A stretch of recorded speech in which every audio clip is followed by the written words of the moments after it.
Sahanau bhunaktu saha viryan karavavahai tejasvinavadhitamastu ma vidvishavahai. Om Shanti Shanti Shanti. Jatasya hi dhruvo mrityuhu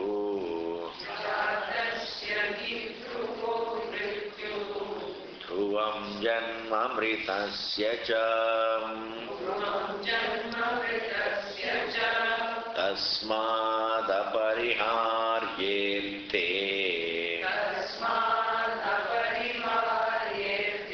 natvam shocitumarhasi avyktadini bhutani vyaktamadhyani bharata avyaktanidhananyeva tatra ka paridevanam Ascharyavat pashyati kaschideenam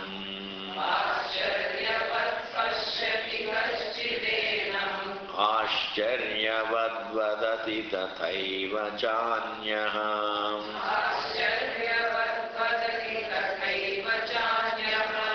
Ascharyavat chainamanya shrunoti Shrutvaapyenam vedana chaiva kaschit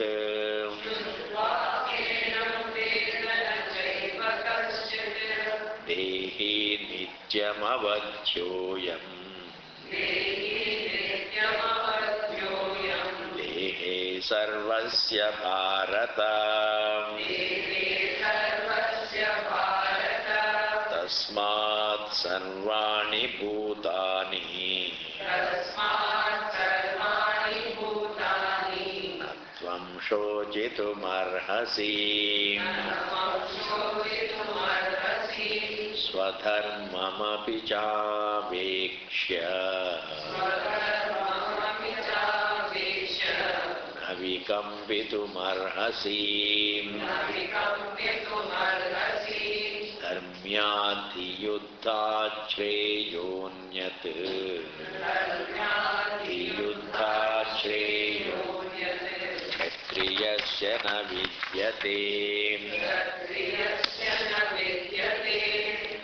So Bhagavan he has talked about, hey, you don't have to cry because you are eternal.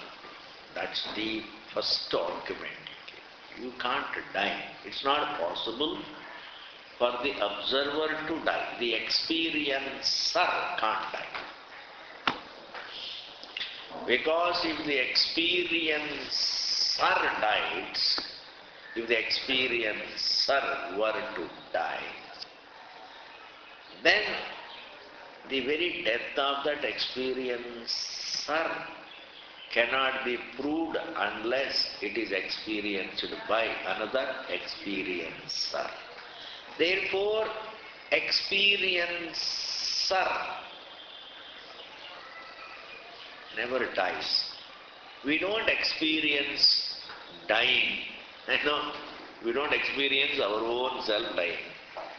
So in the waking, when to wake up does not mean experiencing our birth, experiencing the birth of the thought. We don't really wake up, a thought wakes up. The unmanifest mind becomes manifest. And we witness the beginning of thought. So, as the witness of the beginning of the thoughts, as the witness. So, when we witness the beginning of thought, it proves we are not beginning. You see? We don't begin. We are only witnessing the beginning of the mind. So, in the morning when I wake up, it is not that we, the conscious being, conscious being doesn't wake up, thoughts wake up in consciousness. Therefore, waking up doesn't mean taking a birth. Falling asleep does not mean dying. In fact, it is the mind that wakes up. It is the mind that sleeps, resolves. Thoughts manifest. Thoughts become unmanifest. So when thoughts become manifest, we call it waking. When thoughts become unmanifest, we call it sleep. Therefore, waking and sleeping are the qualities of the mind. See? So the water doesn't become manifest, the wave manifests, wave becomes unmanifest in water. Wave becomes manifest in water. Wave becomes unmanifest in water, and water continues. Thoughts become manifest in awareness. Thoughts become unmanifest in awareness. And awareness doesn't become manifest now, unmanifest now, manifest now. No. Thoughts become manifest now, unmanifest now. Like the mind, now the mind is awake, now the mind is asleep, now the mind is awake, now the mind is asleep, now the mind is awake, now the mind is asleep, now the thoughts are there, now the thoughts have become unmanifest, now it is manifest, now it is unmanifest. Therefore, this alternation, you understand? Alternation of the manifest state and the unmanifest state of the minds, they are alternating each other, and we are the witness. We experience the alternation between manifest and unmanifest. Therefore, we don't experience the death. Therefore, Arjuna, Krishna is saying, Arjuna, don't unnecessarily cry. Use all the time that you decide to cry, use that time for learning. If you start learning, then you have no time for crying. Many people are unhappy in this world because they are not learning. The day they leave school, they think learning stage is over. It is another unfortunate, it's to our great disadvantage. The moment I become a graduate and then I do my graduation or post-graduation and come back to school, come back home and I am 24, 25, my learning process comes to an end. There is no study. Afterwards I don't read, I don't study, I don't think, I don't learn in Vidya. The stage of Vidya is over. The studentship is over. It is this somehow or other customary conclusion. It is this customary thinking, universal customary thinking that my studentship is over, that gives us enough time in life to keep crying. Why? I am totally unoccupied. The real occupation is learning, understand? It's not karma that grips us. It's not the action that grips our attention. It is the learning that grips our attention. Therefore, actions should not be looked up, should not be used as a bahana. Actions should not be used as a bahana, as an excuse for not learning. I have no time to learn because I am too busy, don't say. I am too busy. I am working and earning. I am earning, working, earning, enjoying. My studentship is over. The phase of learning is over. The phase of studying is over. My studentship is over. This conclusion that my studentship is over, this conclusion that my studentship is over, is this that causes stagnation. We keep stagnating the whole life. We don't become better at all. We remain the same. And then we keep worrying because the real, as I told you, the real happy occupation, a real happy occupation is learning. When you learn, you become happy. When you work, it doesn't really give you that kind of fulfillment. Action is all right for survival, but this action done for mere survival cannot be expected to make you feel fulfilled. Fulfillment is the result of learning. The more I learn and know, the more I learn and know more about myself, about life. Therefore, Krishna says, Arjuna, you stop crying and start learning about yourself. Stop worrying. Start learning. In fact, the moment you understand that with graduation or post-graduation, just because I have come out of school, it doesn't mean my studentship is over. I have to keep learning and learning and learning until I discover the truth. Studentship becomes completed when the truth is discovered. Studentship is over only when the truth is discovered. Until I discover the truth about myself, I should continue to be a student of learning. I should be learning. Therefore, the love for learning takes away a lot of worries from the mind.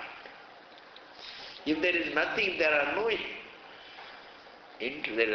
no interest for learning, there is no interest for studying, there is no interest for thinking. There is no student inside. There is only karmata, not a student. Karmata means, he wants to work and make money and enjoy. Wants to work, make money and enjoy. Wants to work, make money and enjoy. That makes me a karmata. Understand the definition of karmata. Kaam karo, kamao, enjoy karo. Work, achieve, enjoy, work, achieve, enjoy, work, achieve, enjoy. Makes you a karmata. It's a karmata. He wants to work, achieve, enjoy. Works, achieve, enjoy. And as long as you think life is nothing but only working and achieving and enjoying, you have a lot of scope to be unhappy. You have a lot of scope to be unhappy because neither action is really fulfilling, nor achievement is fulfilling, nor enjoyment is fulfilling.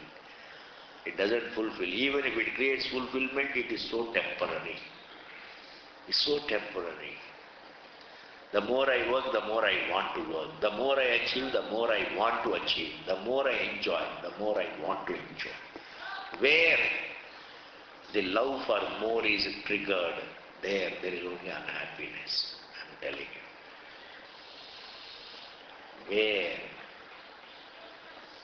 the love for more is triggered, the more I work, the more I want to work. The more I want to work, the more I want to achieve, the more I want to enjoy. The more I want to enjoy. I want to enjoy more, therefore I want to achieve more. I want to achieve more because therefore I want to work more. Therefore I am working day and night, achieving and enjoying. Oh, Rama, Rama, Rama. I am like a machine going about. And then really, comparisons are there? The other person achieves more and I achieve less. How do you tackle that comparison?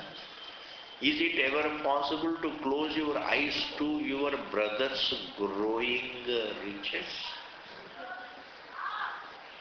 Is it possible to close your eyes to your brother-in-law's growing prosperity? Yes, Swamiji, I can do that. But one thing, you can't close your eyes. Your sister-in-law has started a business of her own and roaringly successful. What will you do? Brother-in-law you can manage. Brother you can manage. But your sister-in-law? What will you do? Sister-in-law. Therefore, when it comes to actions and achievements and enjoyments, comparisons are inevitable. Comparisons happen. Even though one is very careful not to make comparisons, but comparisons happen. These are certain things. Very difficult. You have to become wiser. You have to become genuinely wise not to make comparisons. You have to become a very profound individual, very deeply thoughtful individual, very mature, very silently mature. Inwardly you are very silent, quiet, reflective, matured, profound, like Samudram.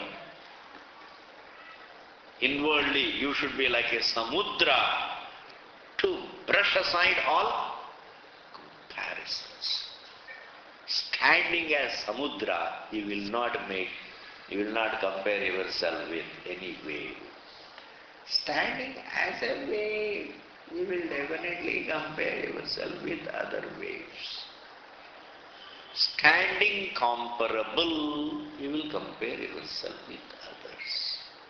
Standing as Samudra, you will not compare. Therefore, discovering your oceanic nature,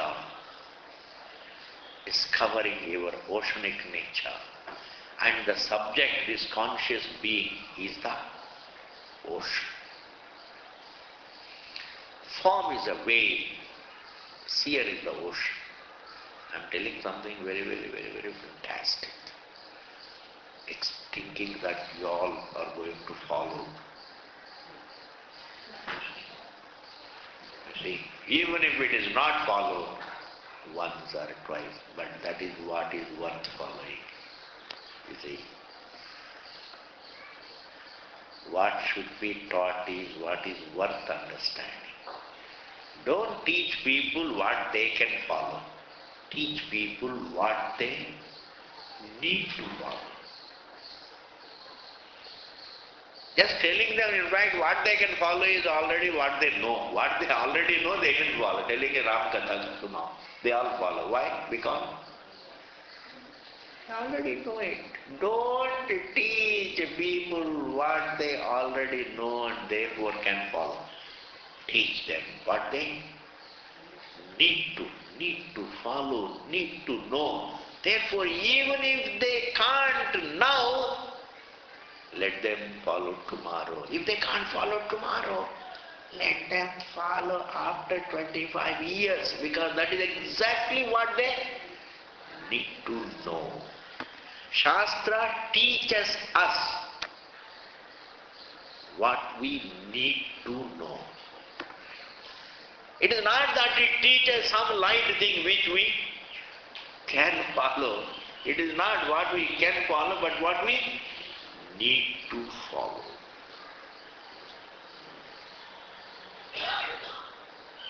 What we need to follow. You see? Therefore, here, comparisons, when you stand as the Samudra, there are no comparisons. When you stand as a wave, comparisons will happen. Therefore, as a silent, thinking individual, You have to become a silent, thinking individual. That is called learning. Learning means learning more and more, thinking more and more, understanding life more. Understanding means understanding about oneself. There is nothing else to understand. What else is there to understand in this world? Tell me, for how many people are you working? For how many people are you trying to achieve happiness? ये बहुत बड़ी बात है ये। वैसे तो हर बात बड़ी बात है, लेकिन ये बात तो बहुत ही बड़ी बात है। For how many people are you working to achieve happiness? How many people are you trying to make happy in this world? Oh Swamiji, I am trying to make my wife happy, my husband happy, my children happy, my parents happy. I want to make the whole world happy. It's called a white bluff. What is it called? A white lie. It's a white lie. In fact, everybody is only trying to make himself happy.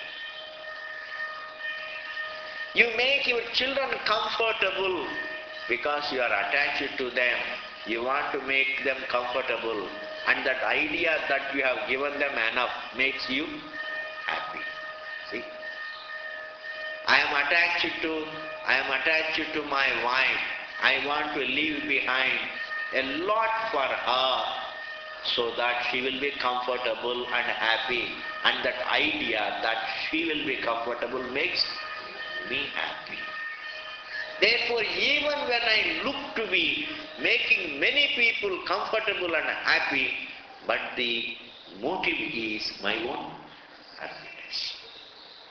I never make myself happy in order to make others happy, but I make others happy in order to make myself happy. This can't be reversed. It is not that I make myself happy to make others happy. Yes, Swamiji, it is true. I make myself happy so that when my parents see me very happy, they become happy. Okay, what is that to you? So that I become happy. Again you come back to yourself. I make myself happy in order to make my parents happy, so that when I see them happy, it makes me more happy. Therefore you go round and round and round and round and come back to yourself. Why? Because we have nowhere else to go. We have nowhere else to go but to come back to ourselves. And therefore, just as every individual is only trying to make himself happy, that is because that happens to be everybody's nature. Therefore, the one topic to be understood in life is oneself. Therefore, learning more and more means learning more and more to oneself. Studying means studying oneself. Thinking means thinking about oneself. There is no other reality.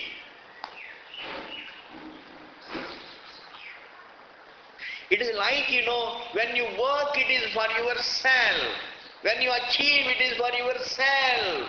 When you achieve, when you enjoy, it is for yourself. When you serve others, it is for yourself. Even when you become the Prime Minister, it is for yourself.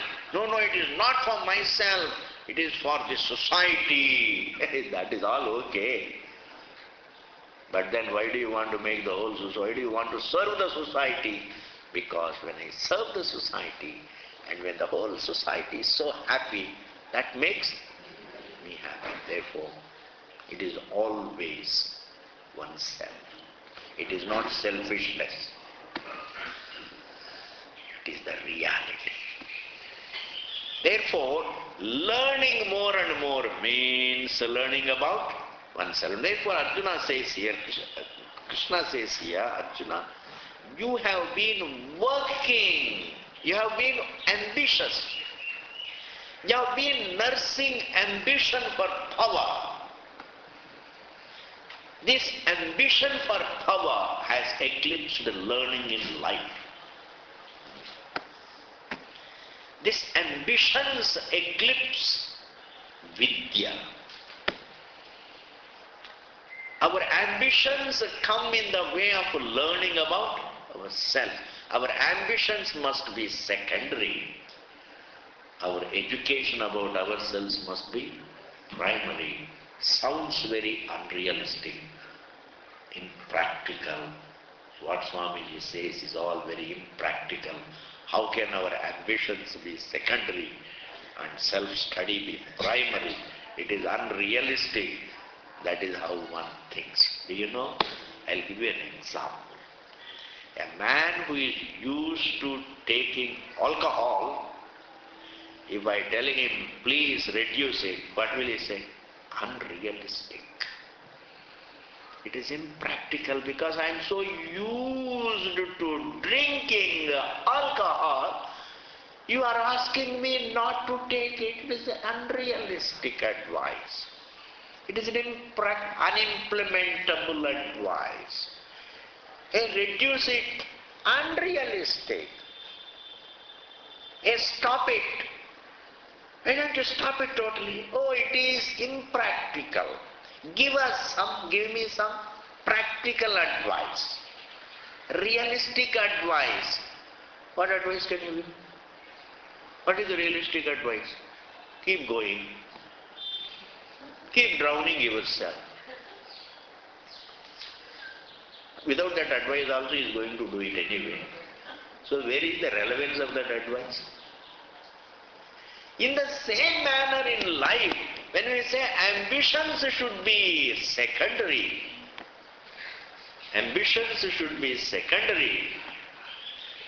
study, learning, prayer, spirituality should be primary. Material ambitions must be secondary. Sounds what? Unrealistic. Sounds impractical. But that is not. That's exactly what we need. We need to learn more and crave less.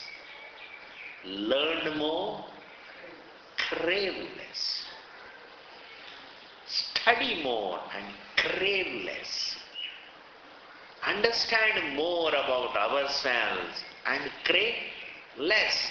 Because in everyday life, after getting tired, we only go back to ourselves and find peace. Half the day we get tired, we tire ourselves half the day, and the other half day we go back to ourselves. Just think of a situation in which you can't get sleep. A very devastating assumption, understand? Assume that sleep is not possible for you. You have a lot of money.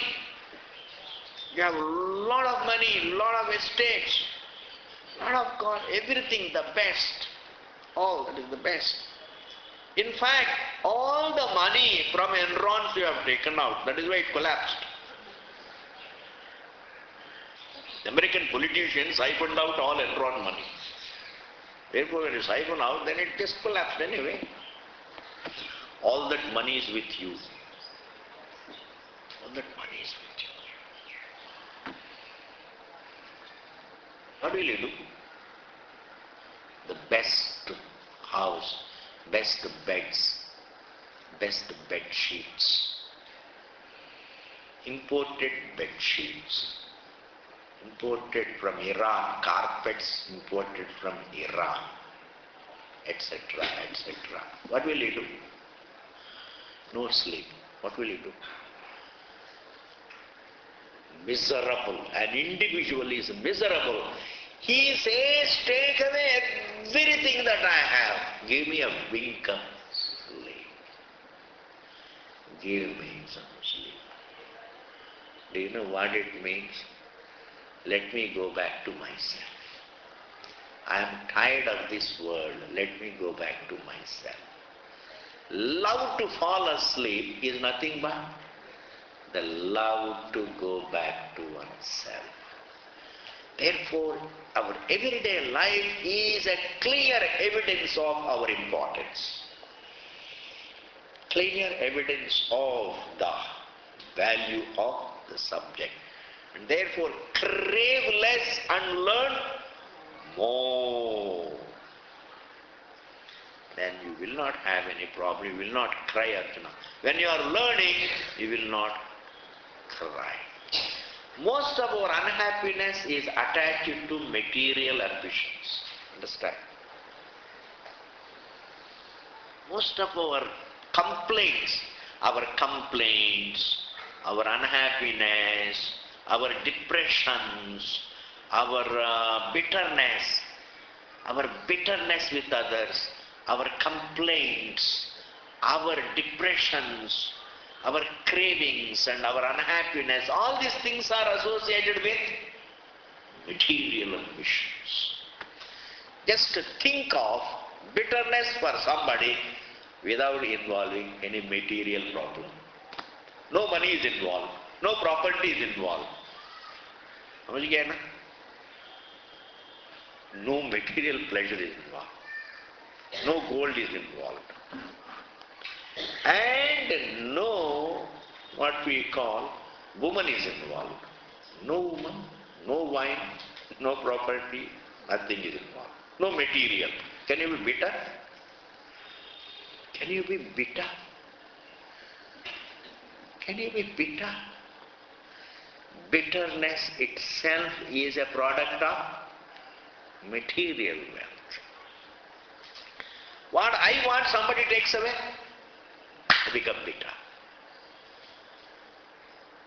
Therefore, without a material reference, neither complaint is possible, nor bitterness is possible, nor anger is possible, nor enmity is possible, nor unpleasant, nothing, no impulse, no anger, no greed, no jealousy, no hatred. Can you be jealous of somebody without material reference? He has more money, I have less, that is material. He has more name, I have less name. He is more good looking, I am less good looking. It's all material, and therefore please understand, man's unhappiness is associated with material ambitions for the world. To accumulate more and more creates all these things. In learning, there is no material thing. Learning is not accumulation of material things. Learning is knowing more and more. There is nothing material. And if somebody learns more, you can't feel jealous if that learning is again not for material things. You see? Therefore, knowledge is the solution, and ignorance is the problem. Therefore, learn more and more about yourself. This is what Krishna said. Now, the next is, hey, if you look at yourself fundamentally, you don't die. Therefore, crying, being unhappy, fear of death is unjustified. Fear of your own death, Arjuna, is unjustified. Fear of losing Bhishma Drona also is not justified. Why? Because neither Bhishma dies, nor Drona dies, nor Arjuna dies, nobody dies. Because everybody, the minds become unmanifest, the minds become manifest. And the one who sees the manifest state and unmanifest state of the mind is the Sakshi, never dies. That is our identity. If that is not understandable to you, then at least understand your continuity from body to body. This body you have, all right, you leave this body and take another body. Why? Because if you have taken this body, then you can take another body. I have given a very infallible logic before. What can happen once can happen again and again. A very big thing. Bahut badi baat. There is no such a thing, it happens only once, except elimination of ignorance. That is a different thing. But events, if it can rain once, it can rain again and again. If we can fall once, you can fall again and again. If we can be tempted once, you can be tempted again. What can happen again and again. If I have taken this body, I can take another body, I can take a body.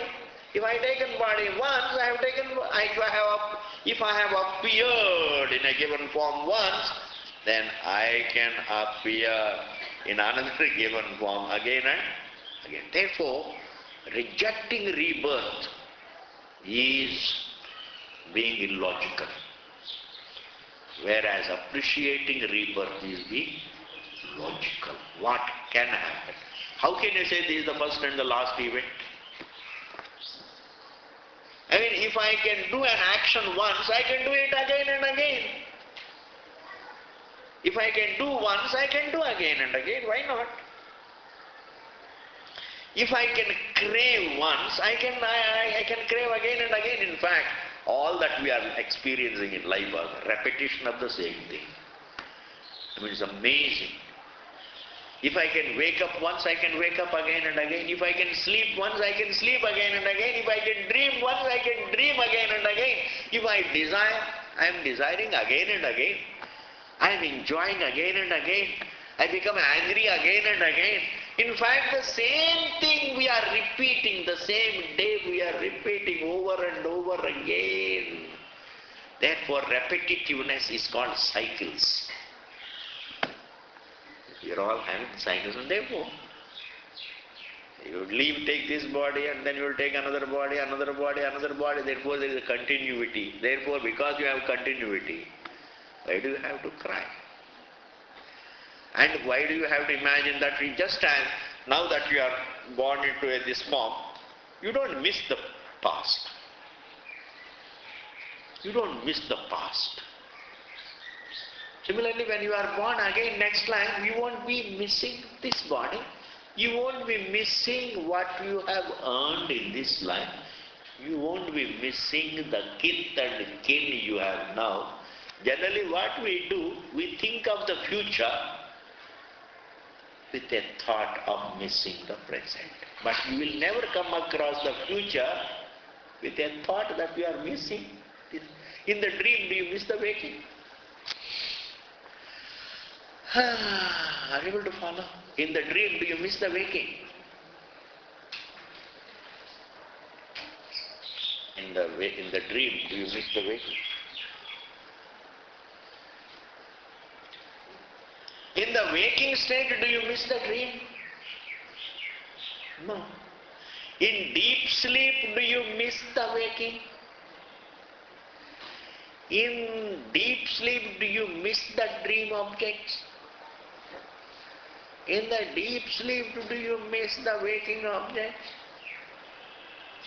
In the waking state, do you miss the dream objects? In the dream state, do you miss the waking objects? You don't miss. The same manner, if one doesn't miss the waking objects in deep sleep, if one doesn't miss the waking objects in deep sleep, if one doesn't miss the dream objects in deep sleep, similarly, one does not miss this life when a person leaves this body. Like in deep sleep, you don't miss this body. Similarly, in death also, one doesn't miss this body. Nor is he going to miss his children. वो तो स्वामी जी पक्का. Nor does one misses his wife. Swami ji वो तो मैं waking में ही नहीं होता है. I don't miss her even while I am waking. I don't miss her. That is one thing which is absolutely clear. I don't miss her. Not only wife or husband or children. In deep sleep, nobody misses anything. And in death, of course, we don't miss life. And therefore, please understand, don't think of the future along with nostalgia about what you will be leaving behind. Don't think of the future along with the nostalgia about the present. Like when a person falls asleep, inside the sleep, he doesn't have a nostalgic thoughts about the waking. Nostalgic thoughts means, understand? Nostalgic thoughts means, it's like craving to meet your school friend, your friend of school days. Up to 30 years you want to meet him.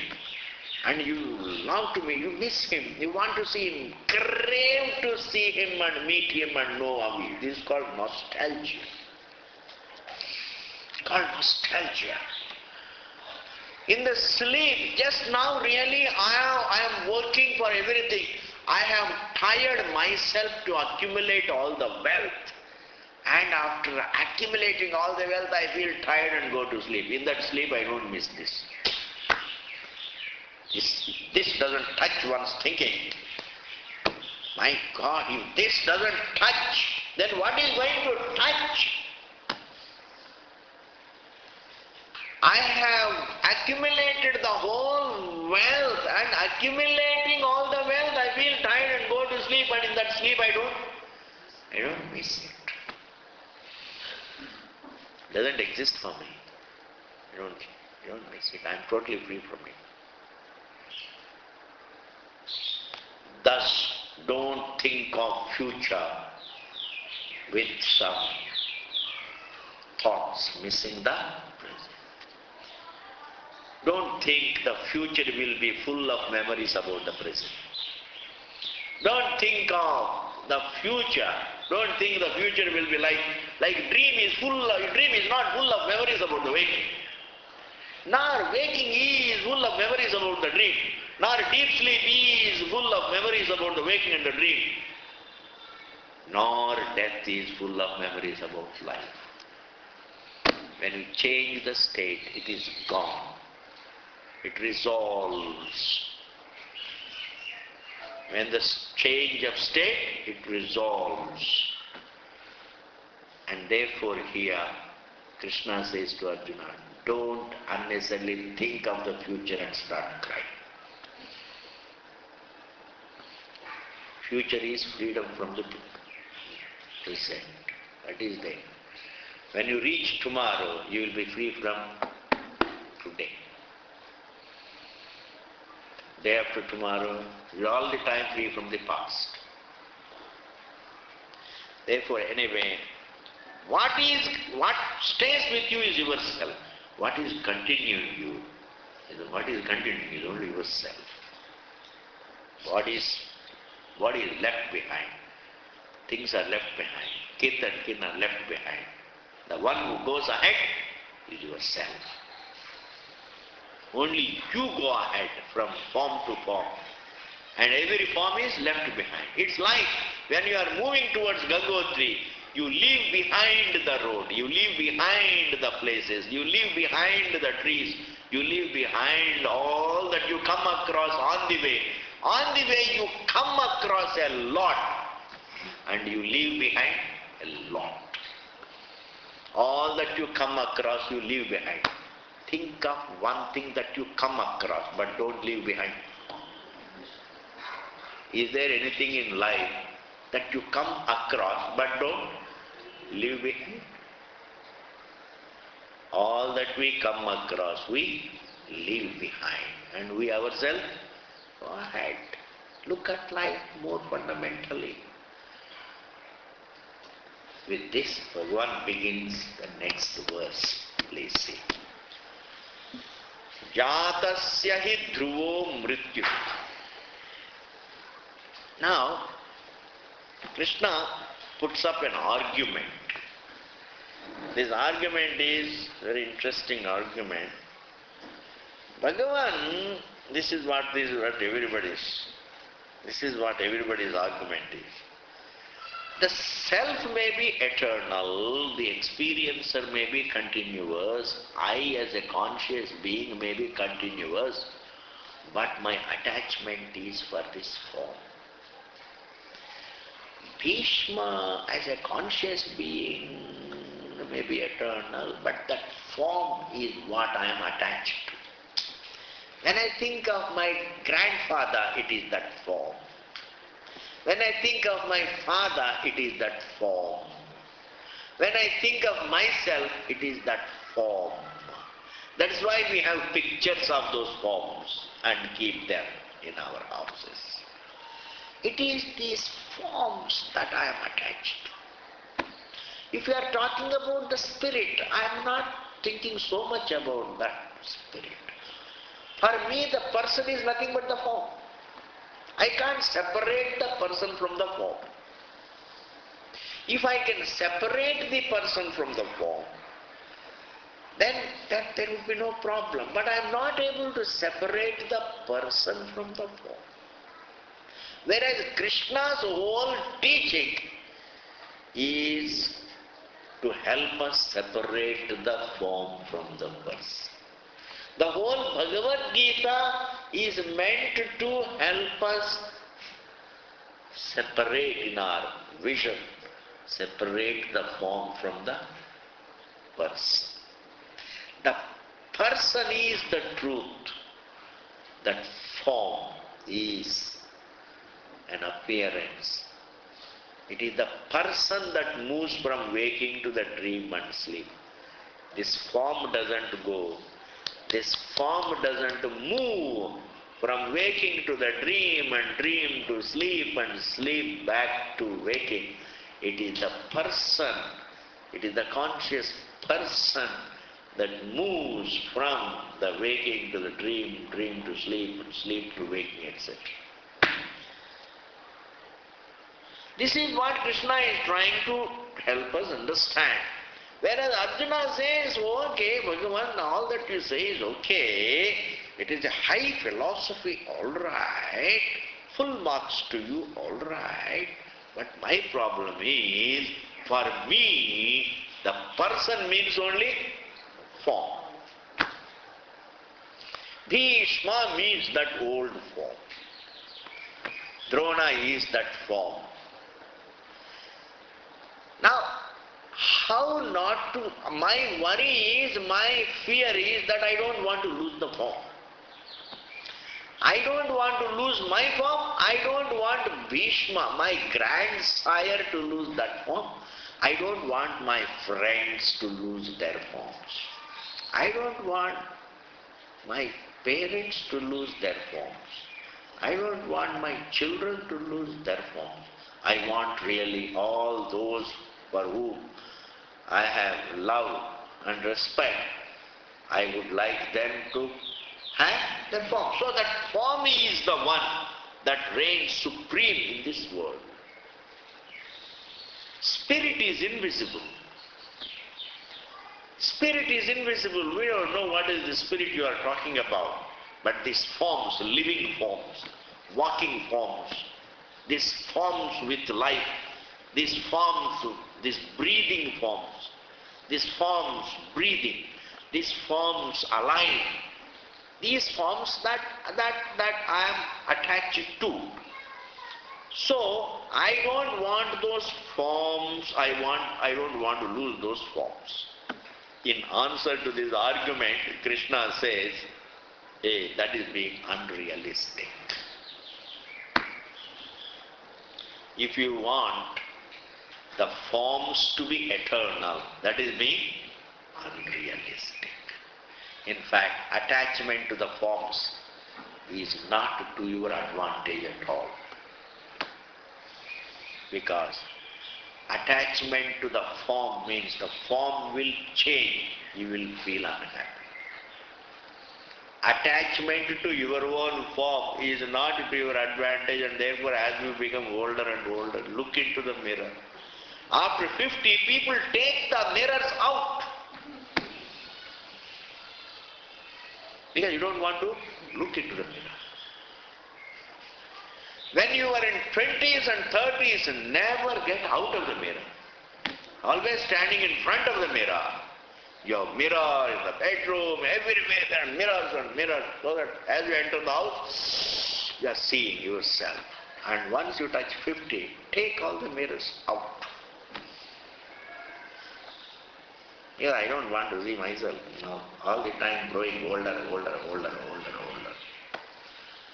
What I am telling is, attachment to the form makes us unhappy. Therefore, just as I have to separate the person from the form, I have to separate the person from the form. Similarly, I have to separate myself, the person, from my form. I have to separate myself, the person, from my form. The more I separate myself, the person, from the form, the less I have moha for the form. There is a moha for the form, understand?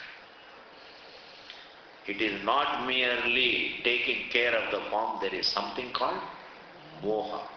Doing one's duties for one's body is different from moha for the form. Moha means what? I want to derive fulfillment through this form. That is called moha. I want to derive fulfillment from this form. Krishna says, you are being unrealistic. How? Jatasya hi dhruvo mrityu. If you want to keep the form forever, then you are being unrealistic, because jatasya, every form is born. And a form that is born can't remain forever. Jata. Every form is born. You can't say it has been there forever. It has a date of birth. It has a date of birth. It is the form that has a date of birth. The person has no date of birth. Therefore, you as a person, you don't have a date of birth. Person doesn't have a date of birth. Therefore, when you celebrate your date of birth, you are only celebrating the date of birth of your form. You are not celebrating your date of birth, because you are not born. The person is not born. Therefore, the form is born, and therefore it shall die. Jatasya hi, for the born, dhruvaha means certain. Mrityuhu, death. Death is certain for the born, for the form. Death is certain for this form. Why? Because it is born.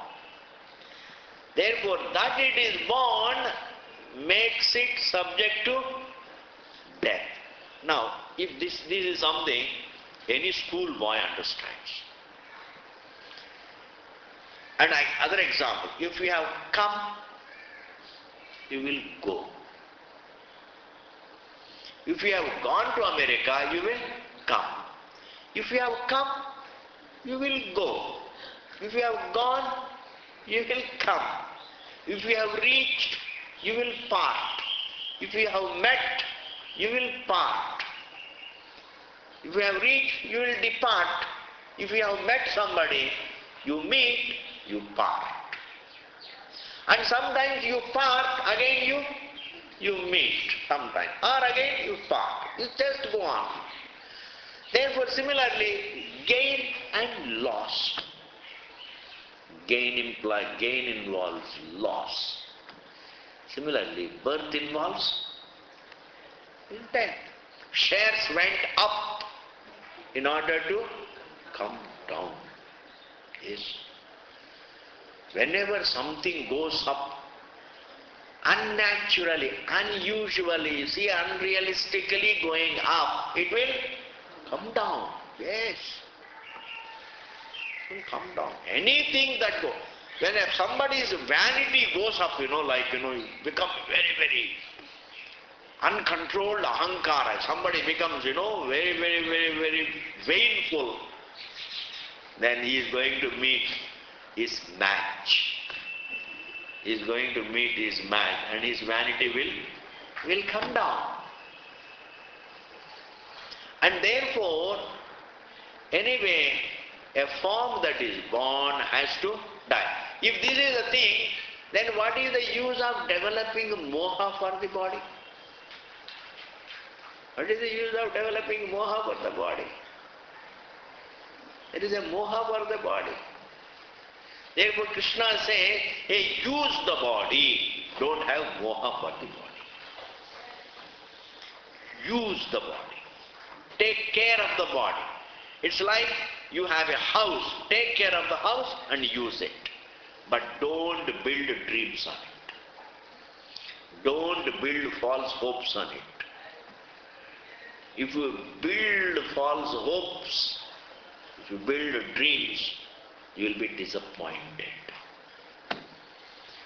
Similarly, use the body, take care of the body, make the right use of the body, don't abuse the body, but make the right use of the body, but don't have moha and don't build dreams. Building dreams means, oh, I have a body and it is very good looking and it is very youthful, therefore I will go and fall in love with Obama and then later on I will make a lot of money, I will become Mrs. Obama, I will be the first lady of America. This is all what? And considering this joker is going to win. These are all really building dreams, fulfilling. I will use the body to get the best in this life and fulfill myself. The person using the body for the fulfillment of the person is called moha. Person has to find his fulfillment by knowing the person. The person must know himself to fulfill himself rather than use the form for fulfillment. Therefore here Krishna says, Jatasya hi dhruvo mrityuhu dhruvam janma mritasya cha. This phrase we will see in the next class. The first phrase is, the born shall die. And the next phrase is, the one who dies shall be reborn. We appreciate that the born shall die, but we don't want to accept that the one who dies shall be reborn. But that's also true. That's also true. The one who departs from this body shall be again born, again take another. This we'll see in the next class. Om Purnamadaha Purnamidam Purnat Purnamudachyate Purnasya Purnamadaya Purnameva Vasishyate. Om Shanti Shanti Shanti. Hari Om Shri Gurubhyo Namah. Hari Om Om Tat Sat. Hari Om.